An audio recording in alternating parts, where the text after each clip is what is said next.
Hello friends, मैं हूं शिल्पा मेहता, आपकी स्टोरी टेलर। आज की कहानी आपको बताएगी कि हमेशा दूसरों से अच्छा व्यवहार करना चाहिए और दूसरों की मदद करनी चाहिए। तो एक बार दो बहनें थीं। एक का नाम था एक केस वाली और दूसरी का नाम था दोन केस वाली। दोनों बहनें अपने अम्मा और बाबा के साथ एक छोटे से घर में रहती थीं।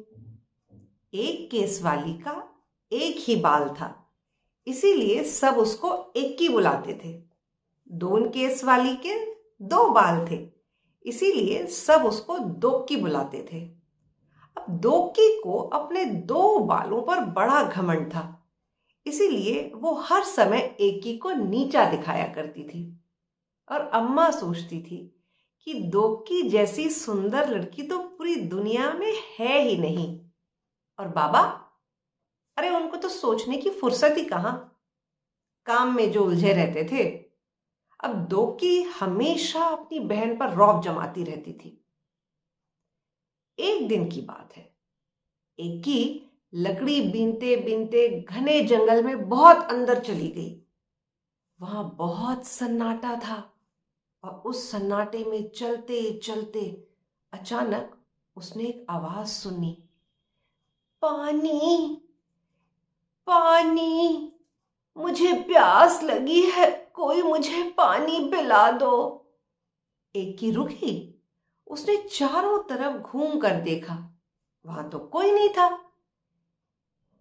फिर उसे 2 मिनट बाद वापस आवाज सुनाई दी, कोई मुझे पानी पिला दो। ध्यान से उसने देखा तो उसे समझ आया कि पानी मांगने वाली और कोई नहीं, एक मुरझाई सी मेहंदी की झाड़ी थी जिसके पत्ते भी सरसरा रहे थे। पास ही में एक झरना बह रहा था। एक्की वहां से चुल्लू में पानी भरकर लाई और मेहंदी की झाड़ी में डाल दिया।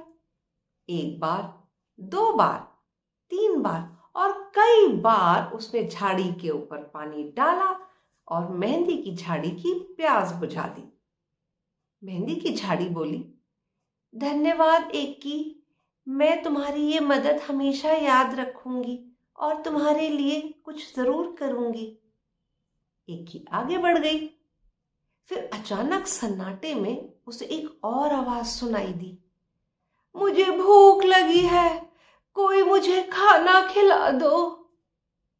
एक्की ने देखा कि एक मरियल सी गाय एक पेड़ से बंधी हुई थी और उसने घास फूस इकट्ठी की और गाय को खिला दी और फिर जो गाय के गले में रस्सी बंधी थी उसको भी खोल दिया।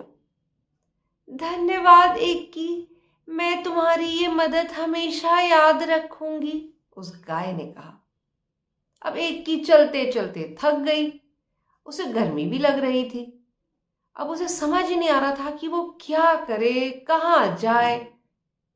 तभी उसे दूर एक झोपड़ी दिखाई दी। एक्की दौड़कर झोपड़ी तक गई और आवाज लगाई, कोई है, कोई है। एक बूढ़ी अम्मा ने दरवाजा खोला और बोली, आहा, आ गई मेरी बच्ची, मैं तुम्हारी ही राह देख रही थी, आओ अंदर आ जाओ। एक्की हैरान हो गई और चुपचाप झोपड़ी में आ गई। झोपड़ी में आकर उसे बहुत अच्छा लगा। उस बूढ़ी अम्मा ने कहा, आओ बेटी, तुम्हारे लिए नहाने का पानी तैयार है, पहले अच्छी तरह से तेल लगा लो और उसके बाद नहा लो, फिर हम खाना खाएंगे। अब एक्की ने शर्माते हुए कहा कि नहीं नहीं। तो अम्मा ने कहा, अरे क्या नहीं, जैसा मैं कहती हूं वैसा करो। अब एक्की ने बूढ़ी अम्मा की बात मान ली। और फिर पता है क्या हुआ? नहाकर जब एक्की ने जैसे ही अपने सिर पर से टाल हटाया तो उसने देखा कि उसके सिर पर एक नहीं पर बहुत बहुत सारे बाल हैं। और एक्की इतनी खुश हुई, इतनी खुश हुई कि वो खाना ही नहीं खा सकी। बस बार बार वो बूढ़ी अम्मा का धन्यवाद करती रही। बूढ़ी अम्मा ने मुस्कुराते हुए कहा, अब तुम अपने घर जाओ बेटी और हमेशा खुश रहो। एक्की के तो जैसे पंख ही निकल आए वो सरपट अपने घर की तरफ दौड़ी गई। रास्ते में उसे गाय ने मीठा मीठा दूध दिया और झाड़ी ने हाथों पर रचाने के लिए मेहंदी दी। एक की खुशी खुशी अपने घर पहुंची। घर पर सब उसके बालों को देखकर हैरान थे और दोकी, उसका तो जलन के मारे बुरा हाल था।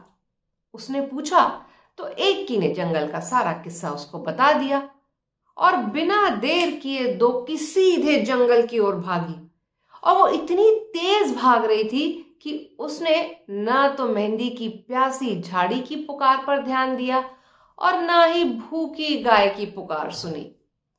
झोपड़ी पर पहुंचकर वो जोर जोर से दरवाजा पीटने लगी। जब बूढ़ी अम्मा ने दरवाजा खोला तो वो बोली, ए बूढ़ी औरत, चल जल्दी से मेरे नहाने का पानी तैयार कर। बूढ़ी अम्मा बोली, पानी तैयार है, जाओ नहा लो। और बिना देर किए दोकी नहाने चली गई। और नहा कर आने के बाद जैसे ही उसने अपने सिर पर से टाल हटाया तो वो चीख पड़ी, आ! क्योंकि एक की के तो दो ही बाल थे और वो भी निकल गए, वो भी झड़ गए। और वो जोर जोर से रोने लगी और रोते रोते ही घर की ओर चल पड़ी। और रास्ते में गाय ने उसे सींग मारा और मेहंदी की झाड़ी ने कांटे चुबो दिए। अब दोकी को अपने बुरे व्यवहार का सबक मिल चुका था। जब वो घर पहुंची तो एकी ने उससे कहा कि दोकी, तुम जैसी भी हो तुम बहुत अच्छी हो और तुम मेरी बहुत प्यारी बहन हो। इसके बाद दोकी का व्यवहार बदल गया और वो एकी के साथ बहुत ही प्यार से रहने लगी।